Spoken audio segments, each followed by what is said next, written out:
pessoal, tudo bem? Seja bem-vindo ao canal Fazendo História com o professor Zelaya e hoje nós vamos falar aí sobre a Europa do século XIX, que ficou conhecido aí como o século das revoluções. Mas antes da gente começar o nosso assunto, gostaria de pedir a vocês que, se possível, curtissem o nosso vídeo, se inscrevessem no canal, compartilhassem, comentassem aí, façam perguntas, enfim, fiquem à vontade. Mas vamos tentar fazer esse vídeo girar aí o máximo possível para que possa ter um alcance maior entre as pessoas que nesse momento estão precisando aí de alguma ajuda nesse campo da educação. Mas sem mais enrolação, vamos lá ao nosso tema. Bom, como eu falei, o século XIX ele ficou conhecido aí como o século das revoluções. Embora a gente tenha tido algumas revoluções no século XVIII e algumas extremamente importantes, como a Revolução Francesa, mas o século XIX ele vai ser pautado aí, quase todo ele, por revoluções muito intensas com resultados aí muito, digamos assim, significativos para a sociedade europeia e até mundial como um todo. Mas vamos lá. Primeiro, a gente precisa entender que a derrota de Napoleão Bonaparte lá na França, ela vai criar na Europa uma intensa disputa política, econômica e social entre dois modelos políticos e sociais muito distintos, tá? Se de um lado a gente tinha aqueles que defendiam a volta do antigo regime, né? Ou seja, o absolutismo monárquico, do outro lado nós tínhamos aqueles que defendiam a continuação de um modelo político liberal, né? Ou seja, do liberalismo burguês. E aí, quando Napoleão perde esse conflito na França, perde a guerra, né, que ele é deposto, enfim, há um movimento muito forte, né, desses países que queriam o retorno desse absolutismo monárquico. E aí vai ter um evento chamado Congresso de Viena, que vai definir ali, né, novamente o regresso desse modelo absolutista monárquico. E esse período ele vai vigorar aí do Congresso de Viena até mais ou menos 1830, né? E vai justamente ficar conhecido como Restauração, ou seja, esses países poderosos voltam, né, e determinam que os outros países antes conquistados por Napoleão restaurassem ali as suas monarquias. Todas as monarquias que foram destituídas por Napoleão acabaram regressando ali aos seus tronos, tá? E nesse momento, todo e qualquer movimento político voltado para o liberalismo foi cortado, foi suprimido, né? Tudo ali se desenhava para um movimento completo de restauração do antigo regime do absolutismo monárquico. E os líderes, né, desse Congresso de Viena, que além da Santa Aliança com Rússia, Áustria e Prússia, também continha ali a Inglaterra, eles tentaram reorganizar tudo na Europa para voltar a esse absolutismo monárquico.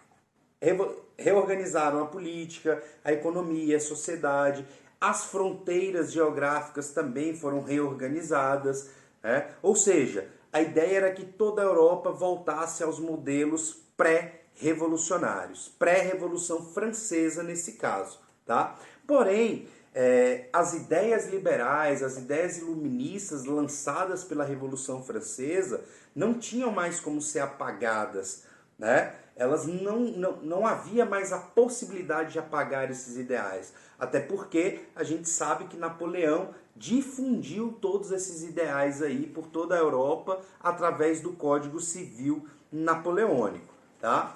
Bom, além de não ter como apagar esses ideais liberais, né, iluministas, funcionou justamente de forma contrária, tá? Esse movimento de restauração fez acender ainda mais, ou alimentou ainda mais, novos movimentos revolucionários em muitos países da Europa. Tá? Então, países que antes não havia ingressado nesse movimento liberal, nesse momento vai se sentir na necessidade de iniciar também as suas revoluções. Tá? Como a gente tem, por exemplo, a Itália e a Grécia, lá em 1820 ainda, né, já iniciando o seu processo revolucionário para poder depor as monarquias vigentes nesses países. Tá? E ali na Itália e na Grécia a gente vai ter um detalhe muito importante, que vai ser a inserção de um novo elemento a essa revolução, que é o nacionalismo. É o sentimento de pertencimento a uma nação, o sentimento de estar unido não mais em volta a um monarca, mas sim em volta de um território, de uma cultura e de uma mesma língua. Tá? Esse elemento foi inserido nesses movimentos revolucionários justamente ali na Itália e na Grécia em 1820. Bom, embora tenha iniciado ali em 1820, foram as revoluções de 1830 e 1848 que realmente fizeram do século XIX o século das revoluções, tá? Porque essas foram muito mais importantes e muito mais significativas dentro desse contexto social da Europa. Bom, vamos começar por 1830, é óbvio, né? Nos dias 27, 28 e 29 de julho de 1830, a população francesa ela vai se erguer contra o rei Carlos X, que foi recolocado no trono após o Congresso de Viena, e também contra as suas ordenações de julho. Tá? Quando Carlos X assume o trono na França, ele coloca em prática o seu plano de governo chamado Ordenações de Julho, que nada mais era do que uma lei que retirava todas as liberdades do povo francês que foram conquistadas durante a Revolução Francesa. E aí o povo vai se revoltar, vai para a rua, né? E nesses 3 dias aí foram 3 dias de extrema violência dentro da França, e muita pressão em cima do rei Carlos X. Ele acabou não suportando, abdicou ao trono, né, após essa onda violenta aí de protesto, e após ele abdicar ao trono, esses protestos que se iniciaram na França, eles vão se espalhar basicamente por toda a Europa. Tá? Isso em 1830. Só que esses ideais revolucionários aí, né, iniciados lá na França, eles vão se espalhar de forma muito lenta ainda em 1830. Tanto é que nós só vamos ter outra, digamos assim, outra onda revolucionária lá em 1848, tá? Que é justamente a principal onda, né, revolucionária aí do século XIX, tá? Que vai ficar conhecido como a Primavera dos Povos. Tá? E esse movimento ele vai combinar os ideais liberais, as ideias nacionalistas, e aí vai ter um outro elemento que vai se ingressar também, que é a reivindicação do operariado, né, as reivindicações dos trabalhadores. Ou seja, a gente vai ter uma onda, né, de pessoas voltadas para o trabalho, o operário, ingressando também nesse movimento revolucionário. E essa mobilização das camadas mais pobres, lá em 1848, não foi à toa. Tá? Esse ingresso teve um motivo, e esse motivo foi justamente a terrível crise econômica que a Europa vivenciava nesse momento. Então, quando essa população mais pobre se viu em uma dificuldade financeira muito grande, eles ingressaram ali nesse movimento revolucionário para, obviamente, lutar por mudanças aí mais significativas.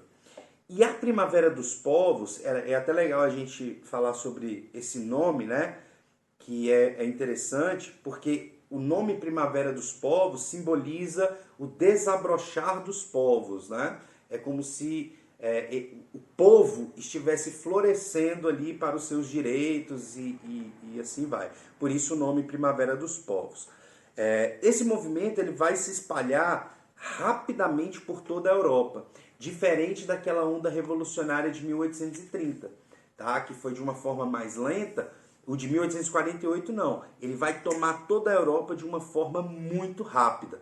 E não precisa a gente dizer, foi um movimento extremamente violento, né, de todas as partes, mas ele obteve várias conquistas importantes aí na Europa como um todo, como por exemplo, o sufrágio universal em muitos países, né, o direito ao voto, voto para todos, a queda de várias monarquias ocorreram nesse período, né? E também ocorreram profundas mudanças sociais que visavam ali uma igualdade maior entre os povos, tá?